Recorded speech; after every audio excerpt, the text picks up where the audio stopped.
दोस्तों आज हम एक ऐसे टॉपिक पर बात करेंगे जो आपके पॉकेट से जुड़ा हुआ है। 2025 खत्म होते होते इंडियन रुपीस ने इतिहास का सबसे बुरा दौर देखा है। डॉलर के मुकाबले रुपीस पहली बार 90 का लेवल क्रॉस किया है। सिर्फ इसे एक साल में रुपीस 6% से ज़्यादा गिर चुका है, जिसने इसे एशिया की वर्स्ट परफॉर्मिंग करेंसी बना दिया है। लोग पूछ रहे हैं क्या हर चीज़ महंगी होने वाली है, लेकिन ना रुकिए, क्योंकि इस गिरावट के पीछे की सच्चाई आपको हैरान कर देगी।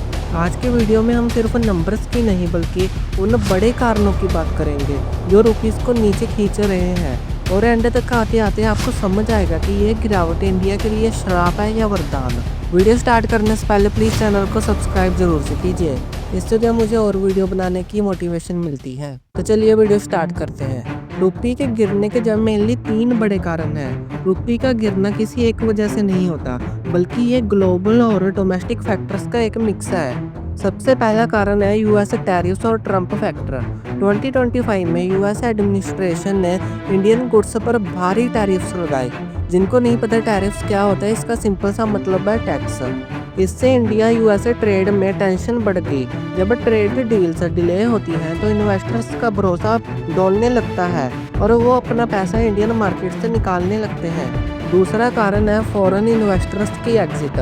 डेटा बताता है कि नवंबर 2025 तक फॉरेन पोर्टफोलियो इन्वेस्टर्स ने इंडियन स्टॉक मार्केट से लगभग 1.48 लाख करोड़ रुपए से निकाल लिए हैं। जब भी ये लोग पैसा निकालते हैं तो वो रुपये बेचकर डॉलर खरीदते हैं, जिससे डॉलर मजबूत हो और रुपये कमज़ोर होता है। तीसरा सबसे बड़ा कारण है गोल्ड और क्रूड ऑयल का बोझ। इंडिया अपनी ज़रूरत का 85% तेल और लगभग सारा सोना बाहर से मंगवाता है। अक्टूबर 2025 में इंडिया का गोल्ड इंपोर्ट 3 गुना बढ़कर 14.7 बिलियन हो गया। इन सब का पेमेंट हमें डॉलर में करना पड़ता है, जो हमारे फॉरेन एक्सचेंज रिजर्व्स पर दबाव डालता है।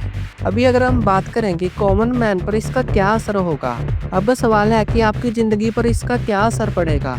जब रुपये गिरता है तो इंपोर्टेड इन्फ्लेशन बढ़ती है।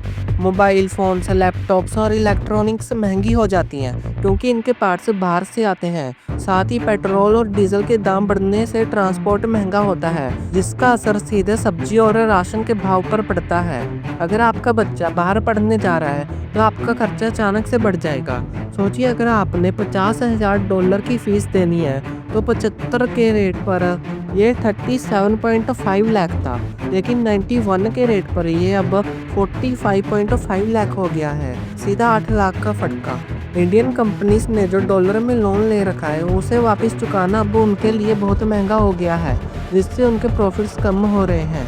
तो अब सवाल आता है, क्या ये इंडिया के लिए अच्छा है या बुरा? आपको लग रहा होगा कि रुपये का गिरना सिर्फ बुरी खबर है, लेकिन एक्सपर्ट्स ऐसा नहीं मानते। इकोनॉमिस्ट्स कहते हैं कि रुपये का डेलिब्रेट डेप्रिसिएशन, धीरे धीरे गिरना, इंडिया को फ़ायदा भी पहुंचाता है। जब रुपये कमज़ोर होता है तो हमारी आईटी सर्विसेज, टेक्सटाइल और फार्मा प्रोडक्ट्स सस्ते हो जाते हैं।